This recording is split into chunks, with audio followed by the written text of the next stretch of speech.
Well, changes in New York's congressional districts are creating some controversy tonight. Yes, they are. New district maps could give Democrats an edge in 22 of the 26 seats. CBS 2's political reporter Marcia Kramer says Republicans are furious. The 11th Congressional District, represented by Republican Nicole Maliotakis, includes all of Staten Island and like-minded neighborhoods on the other side of the Verrazano Bridge, like Bay Ridge. Under the new redistricting plan, those areas are replaced by the heavily Democratic neighborhoods of Sunset Park, Gowanus, and Park Slope. The Democrats are always looking to get away, to get ahead. Staten Island's more Republican than Park Slope. It's a disadvantage. I don't think I think it was fair that the Democrats are reforming her district to favor the Democratic Party. It's so typical of them to do the imbalance. This is an assault on the people of Staten Island and southern Brooklyn and a blatant attempt to take their congressional seat, to silence their voices. The same thing will affect an upstate district where Republican Claudia Tenney will have to run and Republican Lee Zeldin's Long Island district. Republican Chair Nick Longworthy calls it the most brazen and outrageous attempt at rigging an election and is threatening to sue. But Senator Michael Gianaris, the chair of the Redistricting Commission, says bring it on. We've had our lawyers look at these lines backwards and forwards, upside down and right side up, and we are confident that all the requirements have been met. Gianaris is unsympathetic to Maliotakis. It's not unusual that someone would cry about it if they think they're disadvantaged, but we don't know what the outcome's going to be in an election. It's up to the voters. Betsy Gottbaum of Good Government Group Citizens Union says The lines themselves seem so wacky. she points to Long Island Congressman Tom Suozzi's district, which will go across the Sound as far as Westchester's Rybrook. And how about this? Nicole Maliotakis' district includes Park Slope, where the neighborhood's most notorious resident, Bill de Blasio, could conceivably run. In the newsroom, I'm Marcia Kramer, CBS 2 News. And the new congressional lines are expected to be approved by the legislature tomorrow, when then Governor Hochul gets to weigh in. Today, she declined to say whether the new lines actually do favor Democrats.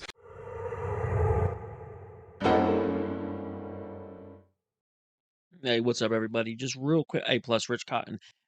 This is crazy. The Democrats completely forget what they do at all times. When I talk about the Democrats' ground game, their ground game is strong with the way that their electioneering is very strong. It definitely verges and goes over the line of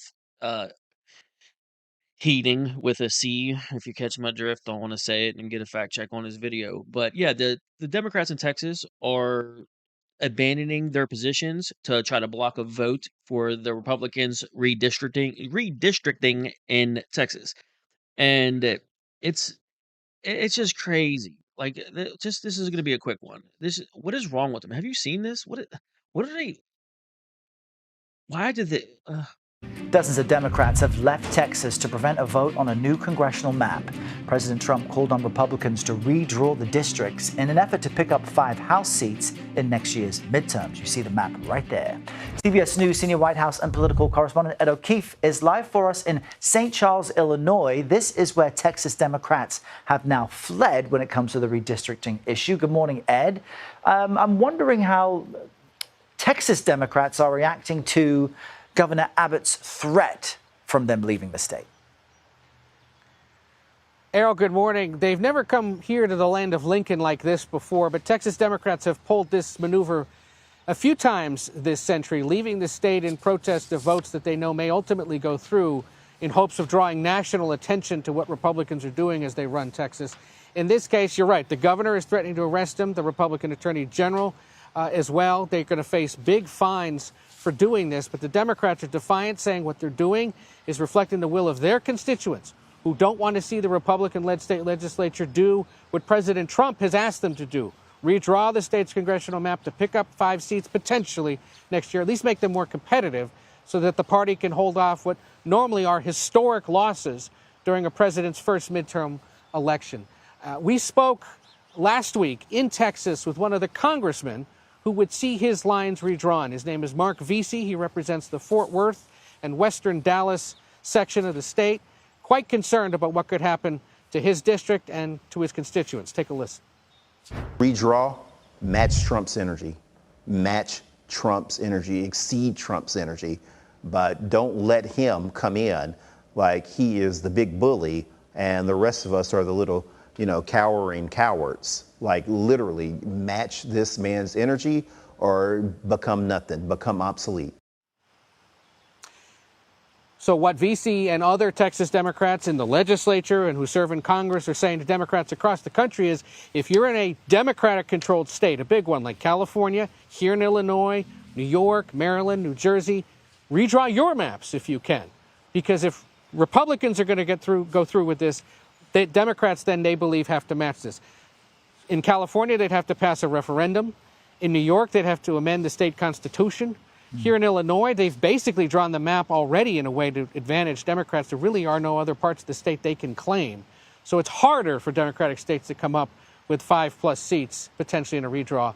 Keep an eye on California, though. This fall, they may attempt to do it if Texas goes first. Yeah, and we'll speak later this hour with a Democratic and Republican strategist about what this does to politics overall, with both parties taking this strategy. Ed, thank you very much.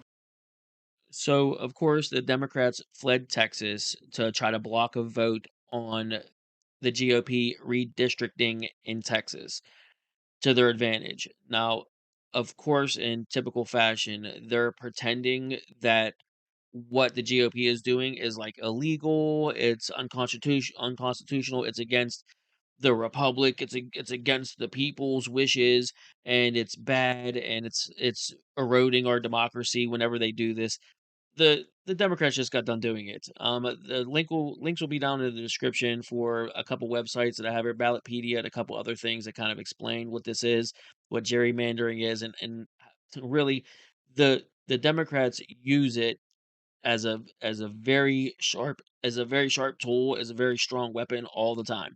They just did a whole bunch of stuff in 2021 and 2022, I believe, after the census in 2020. Now, all this ties into what I'm always talking about with why they've just dumped 20 or 30 million illegals into the country. In 2030, the census comes up again. The Democrats need these illegals to stay. Why do you think they're fighting so hard to keep them here? So the census counts them, and then they immediately get to work on gerrymandering everything so they gain more congressional seats. They block Republicans from having power in certain states, certain swing states. That's the game. If you don't know this by now, you're really just not paying attention. Why else? So you think they just imported the third world for fun because they think it's a good idea? Just dumping billions of dollars into creating this massive problem, and then pretending it's not a problem, and then fighting to pretend like they're citizens. Like, keeping these people here is the most important thing they've ever done. It's the biggest thing ever for them, and you're wondering why. This is why. If they claim it's not, that's not why. So don't worry, guys. They said that's not why they're doing it. Okay. But yeah, this is super bad for democracy. It's Donald Trump is the king, and the GOP is destroying the democracy. But definitely don't look at any other year that the Democrats had power. Don't look at any other Democrat-run states where they do this on a regular basis to block Republicans from having power. You don't hear anything about it on the news ever whenever they do it. But apparently this is really bad, and they need to block it, abandon their positions, and honestly, they should be arrested. They should be arrested. Abbott is threatening to arrest them right now. This all goes back into what their main goal is and what the strategy is. It doesn't matter if the illegals vote for the billionth time. It doesn't matter how many illegals actually get to vote in these elections. Just having them on the census is dangerous enough. They know it. This is the plan. Pay attention. If you disagree, just keep it to yourself, because it's just embarrassing at this point. People keep asking, why are they doing this? Yeah. One, I think Democrats want to reimagine America. Long term, they're looking at the 10 million people who've already kind of entered our country illegally over the last 3 years as potential voters. But short term, just go as far as California. Yvette Clarke, a Democrat congresswoman, was talking about how many people are exiting their state. They're going to places like Texas. They're going to places like Florida. Do the math. They need more people in their district to be able to keep their seats. So the 10 million people that have come over already represent 14 new congressional districts. 14? 14. It's about 700,000 people that we each represent. So when you do the math on the 10 million, it's about 14 new seats. Where are they going to go? California, They're going to go to New York. They're going to go to Illinois to make up the difference of the people who are leaving. This is all about Democrats maintaining those congressional seats and maintaining control. And they don't care the fact that we've had 100,000 people who have been killed by fentanyl. They don't care about the moms and the families that are being killed by DUI drivers who should never be in this country, the murders, the rapes, the child trafficking, the sex trafficking. They don't care about that. It is all about control. You find yourself wondering why what the Democrats say compared to what they do and what their policies are make absolutely no sense whatsoever at all, and why everything's upside down and inside out, just clown world, just nonsense. It's because imagine having to tell everyone why they're doing what they're doing and telling them the truth. They have to let a 20 million third worlders in so they can try to maintain power and try to win elections because they really have nothing for you other than state-run government, just big government nonsense, just socialism, Marxism. That's why those people are rising up the ranks. They have full-blown socialists in their party now that are winning primaries, that are getting ready to go for elections against the GOP. The Democrat Party is at an all-time low for approval. Their disapproval is so high, and it's just whenever you think, why are they doing this? I don't understand. You should just start to really listen to it and pay attention. It really makes sense once you understand why their ground game is the way that it is, why they electioneer the way that they do with getting ballots and ballot harvesting and doing what they do to make sure that the people really they're not really representing the people. They're representing a machine. They're representing the government. They're representing um it's the deep state. It's pretty rough. Anyway, let me get out of here, man. I've found this just fascinating, just how they act like something illegal's happening or something bad's happening when they do this shit all the time. And then they just get away with it. Nobody just calls them out, and their own side, their own voters can't look at them and go, "Hey, don't we do this? We do this like all the time. Why are you blocking them? Why are they not allowed? I don't understand. I'm not happy that they're doing it. You're allowed to say you're not happy, but why are you pretending this is like eroding democracy or something? Or then it's racist or it's some sort of somethingist that you don't like. You have to label it something and put it in a box, draw attention to it, almost get arrested and lose your job over it. So it goes at a national scale and everyone just goes, "Oh wow, these Republicans again with their racisms and their bad things. I can't believe they're doing this stuff." The Democrats would never. They would never. All right, I'll see you guys soon. All right, dozens of Texas Democrats leaving the state making a last-ditch effort to block Republican plans to redraw the state's election map. New York Governor Kathy Hochul, flanked by Texas House Democrats, said this just moments ago. This is not breaking the law. This is a legitimate process that has been used before. By breaking quorum and being here today, these legislators are getting into what John Lewis might call good trouble. Good trouble is the best kind of trouble. They've drawn racist lines to disenfranchise millions of Texans.